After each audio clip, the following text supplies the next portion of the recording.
We put a fire upon them weaker, Babylon and them freeter. Coulda never get tired though. Them know if you try to use you and abuse you. I see the gate. What does it take for a ghetto youth to rise from selling empty bottles in the streets of Kingston to becoming one of the most celebrated names in dancehall? For Kemar, Christopher, DingDong, Dwayne Ottey, the answer was simple: talent, resilience, and an undying love for dance. Today, DingDong is not only a chart-topping artist, but also the face of dancehall's rebirth in movement, reviving a culture of dancing that had once faded and making it cool again. His story is nothing short of extraordinary. Before we dive into DingDong's incredible journey, make sure you hit that subscribe button, give this video a like, and drop a comment below, because we've got more inspiring stories of your favorite dancehall stars coming your way. Humble beginnings in Nannyville. Born on September 29th, 1980, at Jubilee Hospital in Kingston, DingDong's early years were a mixture of hardship and survival. His parents, Denise Bennett and Ferdinand Ottey, parted ways when he was very young. His father gave him the name DingDong, and though affectionate, life was never easy. At just 3 years old, tragedy struck. His father died, leaving young Kemar in the care of his grandmother and aunt in the tough community of Nannyville. Out of necessity, DingDong began hustling at an early age. He collected empty alcohol bottles left behind at dance events and sold them to earn money for his struggling family. What looked like child's play at the time was actually his training ground. Those same dances where he scavenged bottles would later become the stages where his name echoed across Jamaica. From football to dance, choosing destiny. As a youth, DingDong had two passions: football and dancing. Both consumed him, but eventually he was forced to choose, and when the choice came, he picked dance. By the early 2000s, he was part of the Flatbush dance crew, performing endlessly at community shows. It was during one of these events, early Monday in Standpipe, that fate intervened. DingDong caught the eye of selector Tony Matterhorn, who boldly promised to make him famous within 3 days. True to his word, DingDong soon became a household name in the dancehall scene, known for his boundless energy and innovative moves. Even Gerald Bogle Levy, the legendary dancer considered the godfather of dancehall moves, gave DingDong his stamp of approval. That nod meant everything. It was like a torch being passed to a new generation. Ravers Clavers, the birth of a movement. In 2003, DingDong took things further by founding the iconic dance group Ravers Clavers with his friends. More than just a crew, they became a cultural force. The group, about 12 to 13 strong, created some of the most popular dances in recent memory: Siva, Shampoo, Lebe Lebe, Lo Me, Fling, and Flary. But Ravers Clavers wasn't just about moves. DingDong built the crew like a business, bringing in members to handle IT, promotion, and branding. At its height, the team was about 16 people deep, a movement from the garrison to the world. He often says, "I think I have brought dancing to the forefront again, not just in Jamaica, but across the entire Caribbean. People are dancing to dancehall again, in schools, at weddings. Even the Prime Minister is dancing, and he wasn't lying." DingDong had made Jamaica move again. Breakthrough as a recording artist. Though he was first known as a dancer, DingDong's transition into music was seamless. In 2005, he dropped his breakout hit, Bad Man Forward, Bad Man Pull Up. The song, paired with its signature dance, became an anthem and earned him the nickname Mr. Badman Forward.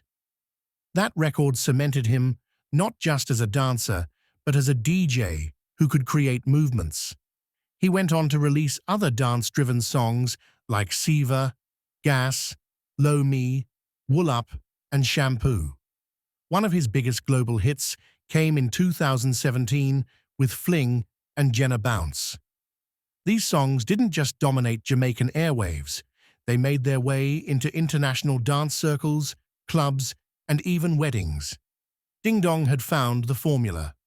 A song wasn't just about lyrics or rhythm, it had to make people move, performing on global stages. DingDong's energy made him a favorite, not only in Jamaica, but also abroad. He performed across the US, Europe, and the wider Caribbean. In 2018, he became the first dancer-turned-DJ ever billed for Rebel Salute, Jamaica's prestigious roots reggae and culture festival.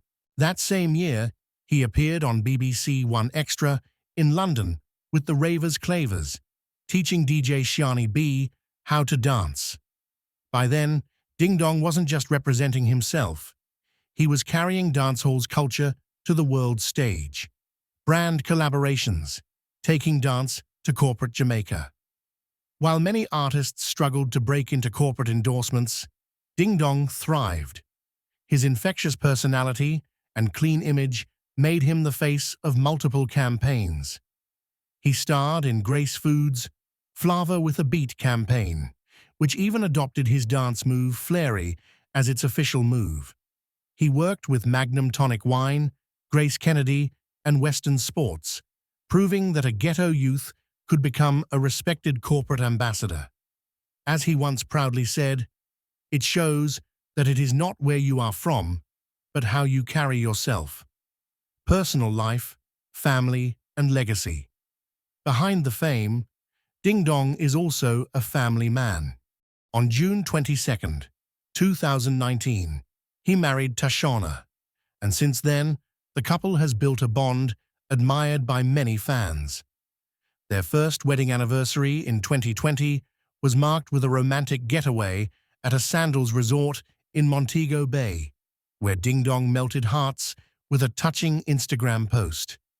Sharing a photo from their big day, he wrote, "Happy first anniversary, babes.